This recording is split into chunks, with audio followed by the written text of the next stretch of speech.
On today's lesson, I'm going to be answering questions directly from you all. And if you have any topics you want me to cover moving forward, make sure you leave a comment below. But I created this channel to help as many people as possible. And I want to make sure I'm touching on the topics that are important to you. So let's get started. All right, question number one. When do you switch up a game plan in a match when things aren't going your way? And one of the first things is, and I see this mistake all the time, is that people go into match and they don't actually know what their A, B, and C game plans are. They don't know what they're capable of. So before you even enter the match, you have to know what tactics can you use in certain situations. So for example, if I was playing someone and they were standing way behind the baseline chipping returns, a great counter to that would be to serve and volley. But you have to know, are you capable of serving and volleying? If not, you can't go there as a change-up tactic. So you've got to take a really accurate assessment and go, what are my skills? What tactics can I employ? And go into the match with those 2 or 3 options. The second thing I would say is most people press the panic button way too early. So I'll see someone get down 3-1 a break and they're already questioning if what they're doing is going to work. That's like losing 15-5 in the first quarter of an NBA game. It matters. I'd prefer not to be losing, but it doesn't mean I should abandon everything I prepared for the match with just because the first 15 or 20 minutes didn't go my way. So you want to pay attention, but I wouldn't overreact to an early deficit. The other thing I would say is when most people change their tactics, they usually change to something riskier. So when people are losing, let's say you're down 4-1 in the first set, a lot of times I'll hear, well, I need to hit faster and a little deeper and with more spin and move them a little more. If you were capable of doing those things consistently, you would have already been doing them. So what you adjust to is something that's riskier. I got to hit faster. I got to take on more risk so I can be in control. What I would suggest is when you change your tactics, keep your consistency, but do something different. So I advocate hitting down the middle with good height.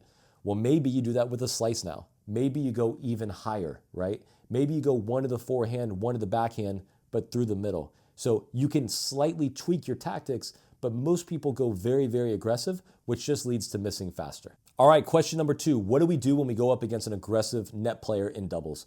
We can go around them, we can go at them, or we can go over them. There is definitely a stigma with lobbing that I don't quite understand, but if you are playing a good server or someone who has a good ground stroke and their net partner is very aggressive, it's incredibly difficult to prevent them from hitting volley winners and getting a lot of balls. And the number one way is to lob them. I used to chip lob all the time. So I would do that early in a match. It gets them on their heels. It gets them looking away from the center of the court. And then near the middle or end of the match, I can now hit my cross-court ground stroke and the target's open because they're respecting my lob. So for me, option number 1 is a lob. The second option is also a fine option, is going right at their chest. So a lot of times you're trying to go around that net player, they move pretty well, and you end up just feeding them volleys that are right in their pocket.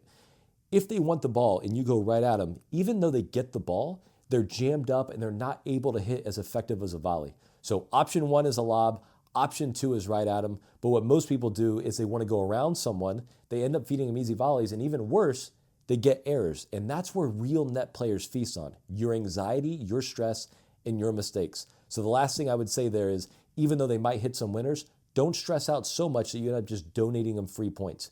Use the lob, go right at them, make them play, and if they hit a few winners, it's no big deal. All right, sticking with doubles, question number 3, how do we pick double sides with our partner? Typically speaking, I like my best player on the team to pick the side they feel most comfortable with. I want them to be at 100% because they're going to be our LeBron James, our Michael Jordan. They're going to carry the team. Some teams I know like the weaker player to feel comfortable, but maybe the stronger player's level drops as a result of that. And the reality is they're going to have to do a lot of the heavy lifting. So generally speaking, stronger player gets to choose their side so they feel most comfortable. I've heard some things about, well, the better player should play the ad side because there's more game points. That's true. But there's also more total points played on the deuce side. I also like the stronger player playing on the deuce if all things are equal and they don't have a preference, because I'd rather have the weaker player up break point than the stronger player down game point every time. It takes a little bit pressure off the weaker player in the ad court. So if the stronger player doesn't have a preference, I'd put them in the deuce. Otherwise, I'd go with their number 1 preference, and that's how I would pick sides.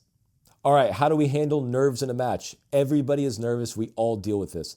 Number 1, I always ask myself, do I need to win this point to win the match? And unless I am match point down, that answer is always no. And that helps me relax. So when it's 5-all in the first set and pressure is high, yes, I'm nervous. Yes, that point matters. But can I lose that point and still win the match? Absolutely. That relaxes me big time. The second thing I do is I put all the pressure on my opponent. So let's say they're serving for the match at 5-4. I tell myself, oh man, the pressure's on them. They got to close me out. Like if they don't, they're going to look really silly. If I'm the person serving for the match at 5-4, I remind myself the pressure is on my opponent. So if I lose this game, it's 5-all. I'm still in the match. If they lose this game, they lose the match. So the reality is they have more pressure. But I always try to shift it to my opponent in my mind. And the reason why I can do that is because pressure isn't real. It's only something in your mind. And if you believe it, then it exists. If you don't believe it, it doesn't exist. So that's something I've always bought into is I put the pressure on my opponent.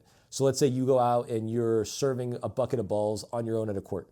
You're probably super relaxed. I show up and I say, hey, by the way, if you make the next one, it's $1 million. All of a sudden, you're going to get more nervous. The task is the same, right? Now, if I came up and said, if you make the serve, I'll give you $1, you probably don't feel much different. It's all in your mind. And once you learn to control your mind and see things this way, it's a lot easier to play relaxed and play your best tennis.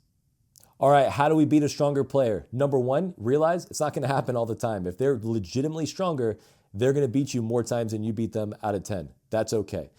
I've talked about this before, but we want to see if we can make them play worse. So we want to pay attention to what makes them uncomfortable. We want to get outside of our own self and put a lot of focus on them.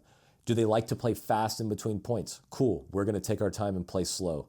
Do they like hitting against topspin? Okay, we're going to hit slice. We want to give them a steady diet of what they don't like so they feel uncomfortable.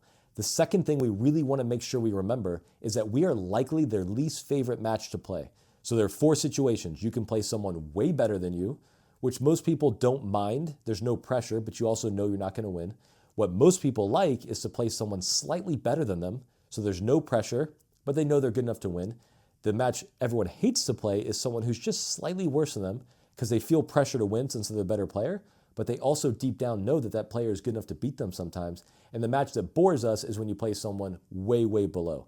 So if you are the slightly worse player in the matchup, remind yourself, man, this is his least favorite opponent. He feels pressure because he knows I can beat him, even though he's slightly better. And remember that pressure component is in your favor. The last thing I'll say with trying to beat that better opponent is compete for everything. Run for everything.